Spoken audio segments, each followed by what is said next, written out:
That's dope.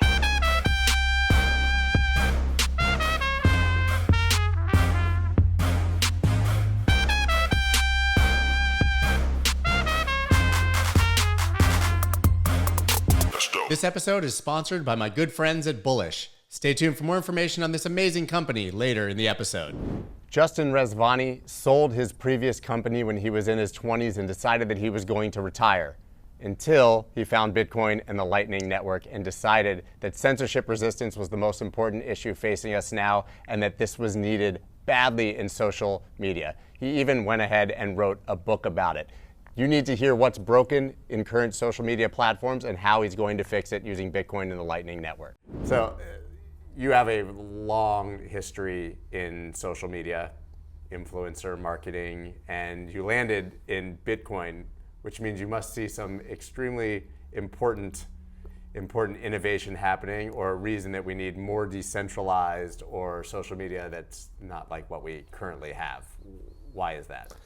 Because I think the relationship between a creator and a fan can finally be one-to-one through money. I think that's the opportunity that Bitcoin and Lightning in particular, I saw in 2020 when I read the Lightning white paper. I was like, this is the solution I've been looking for 10 years to allow creators to monetize directly from their fans. It's so obvious that this is the right solution. So I'm going to spend all my life force energy figuring out how to make that relationship better. Right, that's brilliant. Great way to put it. And I think money is this just sort of broken layer that is so easily fixed and then can connect people and become sort of the internet of the future. Of course. Via the money. Because essentially it's value exchange, right? Traditional social networks right now are taking our attention and then monetizing that through a third party and taking all of your data. Now what if we can build a system where the relationship is one-to-one?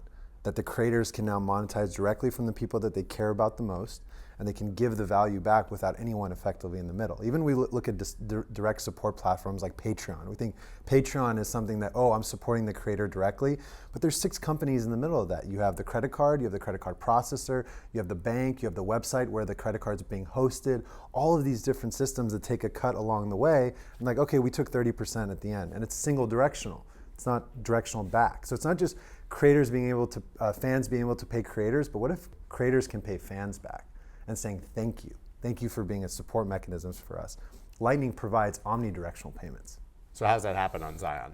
So the whole idea is that every user has a Lightning wallet effectively, and they can pay anyone at any time for any piece of content. So imagine you have Instagram, but every single piece of content is an active opportunity for a payment. Every comment, every reply, every retweet is actually an opportunity for a payment. And I think that's an opportunity we haven't explored on social media yet. And that's really what we're building towards, is a system that's built on money natively, not as an afterthought, but built on money. Is it an integration with existing platforms, or will it be a complete standalone? It's going to be a standalone, because what we found is these are basically these legacy centralized social media systems don't allow for this type of payment. That's why we're saying, strike tips exist and nobody uses it, right? I mean, on Twitter. And again, because the system is centralized, and even looking at that solution is Lightning in some ways, but it's also highly centralized because it's an API call within a centralized service within this kind of banking environment. So at the end of the day, we had to start from scratch. And it's not just about the payment piece, it's also about the identity piece. So a creator will have a DID. And this is this persistent identity over space and time. They'll have a place where all their content is hosted. This is this eventual road to decentralization. We won't start there, but eventually that's what we want to end up at, is a creator should own everything. Everything that you do on your Twitter, all the messages you send, you should own. But the current paradigm of the relationship is not that. You don't really own anything on these centralized social networks, and at one time they can turn you off and it's all gone. We've built mansions in other people's backyards with no rental agreements. That's what creators' paradigm has been. I love that. So that seems like a monster challenge. It is a monster challenge. It's super hard, right? Like I asked myself, I was pretty much kind of retired. I was like, I'd sold my business when I was 27. I was off. I was like, I got out of the thing. Somehow I ended up trying to solve one of the hardest problems on the web, which was like communication and social decentralized. But I believe that I can do it. That's why I'm spending all my life force energy on this. So there's obviously the challenge just of building it, which you just talked about, but you also have to have sort of the field of dreams, like if you build it, they will come, right? So like how do you get the, 100 million people then to use it? I think my plan has been, I want creators to own this. So one approach was we wanted most of our investors to be influencers. That's what was a big reason why I brought in Tony Robbins, Aubrey Marcus, Mark Moss, Robert Breedlove, Aaron Rodgers, Dan Held, like all these people that are friends of ours. I wanted them to be on the cap table and have ownership of this, to be like creators actually own this system, and then they can bring their audience over. That was my strategy, because that's what I spent the last 10 years of my career doing. Can you talk about that? Sure. 2012, Instagram gets bought by Facebook for $1 billion. I was 24. I said, hey, is there an app that pairs an influencer to a brand? There wasn't an app on the App Store. So like, I think any 24-year-old, I just built an app. We were the first way you could run ads on Instagram for almost 3 years. So if a brand wanted to grow their Instagram account, they called us like, hey, we want to grow our followers. We don't know how to do it on Instagram. Like, cool, we'll do it for you with all these influential people. And that's how the business took off. I mean, I made more money the first 6 weeks building that business than I did in the last 3 years of working at a regular job. It's crazy. And so we had a monopoly effectively on it in some ways. For years. Why didn't anybody else compete? I don't know why people didn't build an app at the time. I was like confused. I was like, why are we the only app? And then I sold it in 2016. So everyone, I think, caught on after a while. And then ads started running on Instagram in 2015, but it's not like the ad platform now. We have to remember, Instagram in 2013 is a completely different thing. Video hadn't been launched yet. It was just photos. It was photographers posting their beautiful images for people to gawk at. But there was a lot of attention there, and brands were like, I mean, there's an article I wrote in 2015 that's out on Inc. magazine. It was like, brands should pay attention to Instagram. That was like, and it's out there. It's out on the internet. Like, what is this thing we should probably pay attention to run ads? We were just early. And I think there's a good thing about being early. It's hard. It's really hard to be one of the first. I think that's what I'm running into right now, is this Lightning thing is so small. We talked about this yesterday a little bit. There's probably 10 to 15,000 people in the world that use Lightning. Be honest, like really honest about ourselves. It's this super small thing. Our hopefulness is that it expands the world. How much risk is there, since Lightning is so small that it can't scale even if you do? I think there's a tremendous amount of risk. I think it's like in a lot of ways, yes, we believe that there's 40 million transactions that can be throughput per second on Lightning. Hasn't been proven yet. So it's in a lot of ways some experimental technology, but I'm willing to take the risk. The investors that want to be part of this project are willing to take the risk. I think we're going to see over the next few years the companies that help scale that solution. I'll give an example. A year ago, I started this company in November 2020. A year ago, there wasn't a service that you can use an API call to start a Lightning node. Now Voltage exists, right? So now I can just use an API call, get a node, run it. There weren't services that you can automate channels.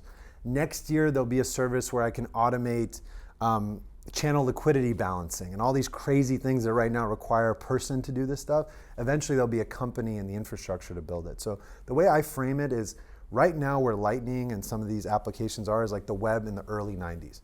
Right now we have Squarespace, so you can create a website and do it in a few seconds. That didn't exist in the 90s. Eventually there'll be infrastructure that allows this stuff to scale more easily. I remember when we used to develop websites in Flash. Yeah. And it would take you like a month to fix spelling error. Yeah, Flash Player, that thing that popped up in a noise, like you don't have Flash Player enabled. Like what the fuck is that?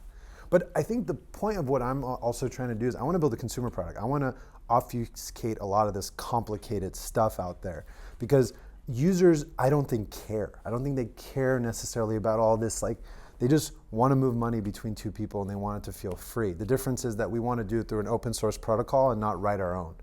Right? Why were we able to launch a product and within 6 months do 120,000 transactions with ever writing a single payment processing code? We used Lightning. But all these other companies require all this complex stuff that they have to build their own payment processor, but we're using an open source payment processor. You've obviously gone pretty far down the Bitcoin rabbit hole. A little bit, yeah, a little bit. Right, so much so that you even wrote a book? I wrote a book, yes, I wrote a book on censorship. So it's called Unapologetic Freedom. Basically, it's a book on the last 200 years of censorship and then potentially how Bitcoin defeats censorship. So my thought is that financial censorship is that stronghold. Bitcoin is a hope for us. I think that if Bitcoin can credibly enforce a 21 million fixed supply, it can be the world's reserve currency. And I believe that having sound money is one of the most important things to our national security. So not just censorship, but also national security. Bitcoin is of that most importance. And one of the most important American values. ownership of property in a lot of ways. So the book is about censorship in Bitcoin. And basically censorship resistance doesn't exist otherwise. Not really, because if you don't own your content, if you don't own how the content moves, if you don't own the actual money that you're engaging with, these are highly centralized, censorship-rich systems. And I'm not saying that the first version that we're going to launch is going to be perfect. It's just about developing the technical patterns and for people to be aware. For me, this is an awareness book. It's like, hey, all the stuff you're doing on social media, just be aware of what it is. Be aware of who the customer is. Be aware of how they're manipulating you. Be aware of how they can just turn you off. As a creator, know that this can happen over time. And then here's the solution. Bitcoin does give like a light at the end of the tunnel. It is a light at the end of the tunnel, effectively. It feels like the last couple of years, certainly, maybe since the last 2 elections, but there really has been a lot of pushback on the way that social media platforms manage our data, what they decide to allow to be posted and what they don't. So it seems that obviously people would be able to post whatever they want on your platform. I hope so. I hope so. That's my goal, is that this system moves beyond me. They should be able to post, because it's about communities. It's not about us as a platform. We're focused on being a utility more than a platform. We want to develop the framework that allows applications to be built and creators to build their own communities online. That's really my focus as kind of the founder, I guess, of this org. How do you then handle fake news? Or do you just allow it to be a part of the narrative? It's something that I'm thinking about every single day, is how do you combat some of these systems that potentially will and I don't have a good answer for it yet. I don't know. I know that the content that we want to be able to be posted won't be on any centralized server. That's what I know. Right. I don't want it to be on Zion servers, for example. And so I kind of want to put the responsibility on creators themselves. That's really my focus and my thoughts of how do we build a system in that way. I had spoken to the CEO of Arweave, and they're creating this just massive, basically like database of all news that's ever existed. And I kind of talked to him about it. And his answer, which made a lot of sense, is that fake news is actually a very important part of this time in history and will be a very important part of actually the historical context, sort of when you look back. So including fake news actually makes sense because it helps tell the story of the reality of what it is now. Of course. So maybe fake news isn't such a bad thing in that regard. And I would argue that a bigger problem in social is spam. I mean, you see it when you make, Gosh. and so one of the things that I'm working on in terms of combating spam is we're applying this proof of work system into Zion. And what that means is when you join a community and you want to make a post inside of that community, you escrow a certain amount of Bitcoin in terms of sats to the creator's community that you're posting to. So money actually moves out of your wallet into the creator's wallet.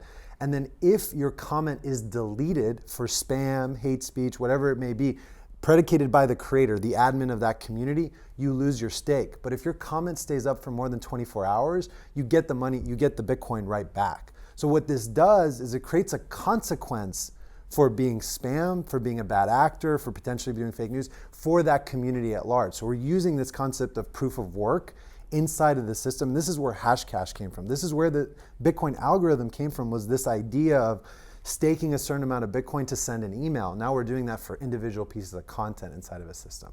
So I think this is going to be the cornerstone of preventing spam on social. And I think it's one of the biggest problems. It's what we're seeing with Twitter right now. Yeah, I mean, it's brilliant because people have no disincentive to create free. bots, to spam, to be trolls. Yeah, it's free. There's no disincentivization to be an asshole. Exactly. And I outline this in the book, is that in the real world, this doesn't exist. You can't be a bad person to someone in real life and just get away with it. It just doesn't work. But on social, we've allowed this whole, it's open, it's free. It's like, it shouldn't be that way. I want to build the safest and most civil place online. And I think Bitcoin provides a solution to be able to build that solution. I'm 45 years old. Like I joke about this all the time with people on Twitter, but like the things you say on Twitter to someone, if you had said that, you were going to have to fight. Yes. You couldn't troll someone without saying it to their face. You can't in the real world. And most of these people that do it would never do it in person. They're afraid. They think like, I'm behind a screen, I'm behind this keyboard. My thing is people should just be good people. And I think this type of a system will incentivize being a good person, not all this terrible hate. Because also the algorithms are very dangerous. Zion doesn't have algorithms because they don't know the difference between really hateful content and really engaging content. It's just, oh, this is engaging, let's boost it, let's put it in front of more people. But it could be misinformation, it could be hateful, it could be negative, it could be all these terrible things of society. And I don't believe that's the right way we should move forward. Everybody knows that there are advantages to trading on both centralized and decentralized exchanges. But why not choose an exchange like Bullish that offers the best of both worlds? Bullish's total trading volume recently exceeded $25 billion in just 7 months since they launched. And they have the best liquidity in the game when it comes to Bitcoin USD. Now, Bullish has released the first major upgrade to its liquidity pool technology with the introduction of a concentrated range-bound liquidity pool for the Bitcoin USD trading pair. This upgrade triples the order book depth within a range of 2%, making it one of the world's deepest Bitcoin USD trading pairs. This industry-leading order depth means you can trade confidently at scale with clearly understood price impact. You should check them out immediately at bullish.com/MELKER. I don't remember the stats, but it's something like fake news travels 9 times faster than real news or something like that. And it's because the incentives are based upon advertising. I think when we get down to it's about the money. Ultimately, these companies' business model is to create more attention, drive more engagement, sell it to a third party and say, hey, we have this many users, we have this many people. The reason Twitter doesn't want to tell you how many bots it has is because the revenue will be implicated in the back end. Right. I was at the. If it's 25% bots, you should be making 25% less money. I think it's more than that, right? Like I was at the All In Summit watching Elon live, and he's like, "Yeah, it could be 5%, but it could be 90%." He's on the stage saying this, and I'm like, "Holy shit!" Like if Twitter actually is 90% spam, like what does that look like for their business? It collapses. Everything collapses. And I know this from the history of building my first company, the Amplify. The engagement rate on Twitter is horrendous compared to any other social media platform. The click-through rate, the conversion rate, like nobody does influencer marketing on Twitter. Nobody ever does that. It's not a thing. It's an afterthought. It's like, oh, we're gonna do Instagram, and then we're gonna do YouTube, and then we will just share on Twitter just because we have no insights in terms of the number of fake followers and bots onto that system because it's so easy. All you need is an email and a password, and you have an account. That's it. That's the only system. And you can create email and password for free. Yeah, exactly. And so my perspective on why are we building Zion on Lightning also brings this proof of human element, is that you actually have to have a wallet, you have to fund the wallet, and then you get to go do things. I don't think bots are going to go fund Bitcoin wallets to go do bad things inside of this system. So now we've added this layer of like proof of human inside this. And Bitcoin, again, this all comes back to Bitcoin be able to do that, Lightning be able to provide that, because I was never able to move 10 cents to you on the web. No. It costs you 30 cents plus 2.5%. And the reason is because of all this fraud, all these other things online, but a credit card transaction can never send 10 cents. So what's the proxy if I can send 10 cents to a creator on the web now? What does that look like? What if the minimum is not $5 anymore? What kind of system can you create in that world? I think we're seeing major pushback against some of these platforms as a result. Sure. I mean, nobody uses Facebook that's under, I don't know what age, but like Facebook already feels like it's dying. It feels like now we're seeing this major pushback against Instagram and Twitter. Do you think we get to a world where those are irrelevant platforms? And if so, is this what replaces them? Or do you think we actually get to some sort of post-social media existence? I think the end state is, what I believe people want is this concept of peer-to-peer economics. They want a way to be able to exchange value between peers, not just empirically from likes and favorites, but through money. And I think the next social networks will need to be built on monetary layers. They need to allow the users to own everything. The creators should own everything. The systems have to be open source. They have to be focused on having peer governance of the systems versus the centralized platform governance.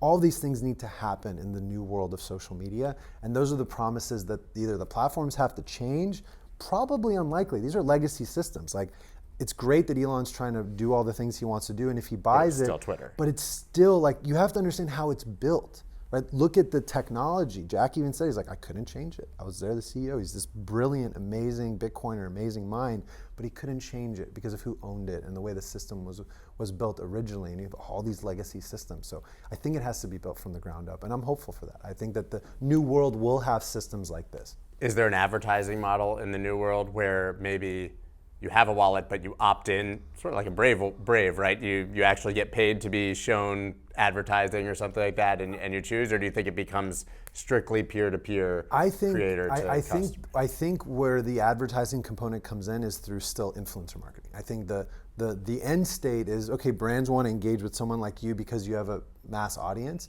but there's really cool things that can be done. Like one of the products we want to build is this concept of bringing two communities together for a 24-hour period. So imagine we had two follower sets and there was an open chat. And best example is like UFC. Just imagine this world. You have two UFC fighters that have these two communities, and they have chat rooms that are running for their communities. And then the night before the fight, they bring in their two follower communities into one single chat room and see what they do and kind of talk to you. So I think that can be done between people and brands. That can be done between two different people. That can be collabs done from two different creators to create this crossover. Those are, I think, the opportunities for advertising in the new world. So how will these future companies make money if the value transfers between the customer and the creator and not the company? It's going to be a marketplace model of taking fees on transactions. I think that's going to be the end state. Is like, okay, you might need to route through one of our nodes. You might need to route through one of these systems. So maybe there's a hop that you have to go, because Lightning requires hops. It might require, depending on channel topology. So you take a small fee within that. So the end state is a marketplace business where, I'm going to choose to use this application, and then they're going to take 10 basis points across every transaction to be used. That, I think, is the end state. One of the business models we have is that if you want to stand up your own node inside of Zion as a creator, you pay us a fee because we're hosting all the infrastructure for you. We're helping you make this quick and easy, so you pay us to host that. So that's our current business model right now, and I think the marketplace is the end state. It's taking small fees on all these mass transactions. And I think there's a proxy for it because when we started, we've done 120,000 transactions in the network. We've moved millions of sats from people and from creators and fans. If we didn't take any fees now, but if we did, there is a potential business model. And we only have 3,000 people using this thing. If we had millions of people, that number obviously goes up tremendously. So at a point, it just becomes scale. Yes. So 100 million people doing it, obviously making up, but then comes back to the question of let's hope that the Lightning Network or whatever it ends up built on can actually handle those transactions. That's the thing that I'm going through right now. The unknown unknown, so to speak. I'm realizing how experimental some of this stuff is. And I have dreams. I do have dreams. I'm like, I hope this will work this way. I'm a dreamer, I believe. But this stuff is so early. I had an investor tell me last week, he's like, you think you're early? You're like way earlier than the early that you think you are in this stuff. I think that's true. And I think we all are. We're sitting at this edge like, oh, this is going to change the world, but it's much further out than I originally anticipated. I think, we can obviously do the Bitcoin crypto differentiation. In crypto, we're seeing things break left and right now. Yeah. At even minor scale, like these blockchains that were supposed to be faster and be able to be cheaper and be able to sort of sustain these massive amount of transactions, they're just like breaking. I don't think, this is maybe an unpopular opinion, I don't think you need a blockchain for everything. I agree. We don't fix everything. Yeah, like blockchain, like we talked a little bit about this, like about real estate, but you don't need a blockchain for everything. Particularly in social, I think the idea that every time a piece of content is posted, it should go on a blockchain, to me is highly inefficient. Why? What's the point of that? Like you want it to live on forever? It's not necessary. The things that are, that's why Lightning is not a blockchain. It's a peer-to-peer network that in case you have to write something at the end of the blockchain, you can do it. So I have particular opinions on use the web for what it's good for, which is scaling, throughput, speed, and efficiency, and then use blockchains for what they're used for, and I think that's the hardness of money. I don't think you need a blockchain for everything. So let's assume that we can operate at scale, we can build this entirely. Is there anything that you still see, regulators, legislators, politicians, governments, IMF, you name it, that could still sort of stop this? Of course. Even if everything went perfectly. Of course. I think the regulators don't have full understanding of what this stuff is. And I'll give an example of like a money transfer license, right? If I have two nodes and I'm running a transaction between these two nodes and this app is just the viewer, is the app the money transfer service? Are you, as a Lightning node, a hop in the network, a money transfer service? No, it's a protocol. But to them, in some ways, this is a money transfer service.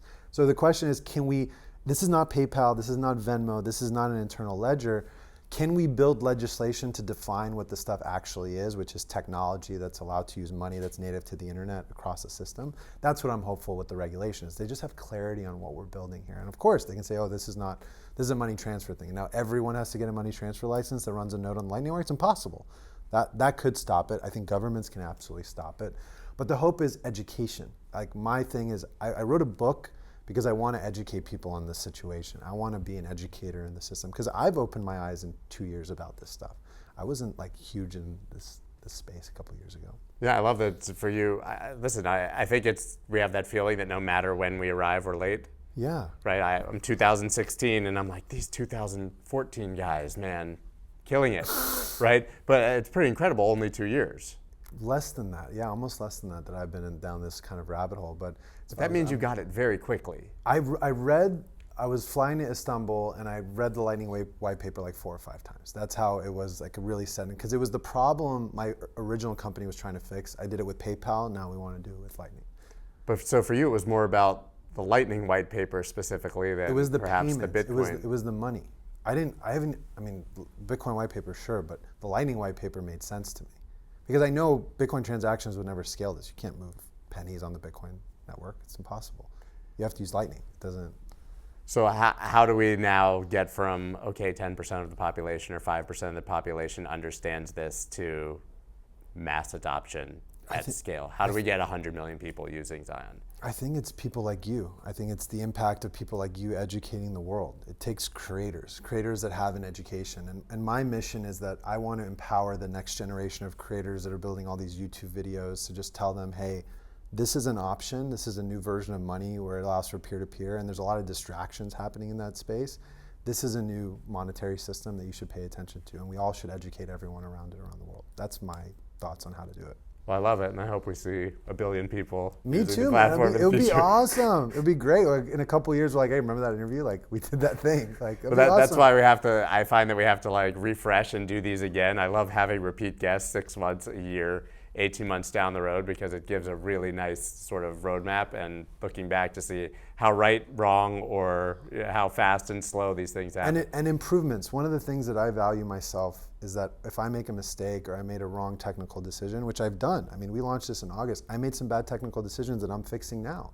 Like I would have said to you a year ago, it's good to move data within a Lightning transaction. And actually the payload of the data inside of a transaction, I've realized that's not going to scale. And it was a mistake that I made technically. Now I'm re-architecting that mistake. I was like, okay, yeah, move payloads and data. I was like, no, that's wrong. That was a wrong decision. Now I'm improving it and changing it. So I will be honest and open. That's my prerogative. I want to be open to my mistakes and then push forward. I absolutely love that. So here's to 1 billion people using it. Thank you very much. Thank you, brother. Thank you for your time. Thank you so much for listening to this episode. If you haven't already left a rating or a review on Apple Podcasts or Spotify, please do that now. Spotify just added ratings, so please go ahead and click that 5-star. I'll see you guys next time.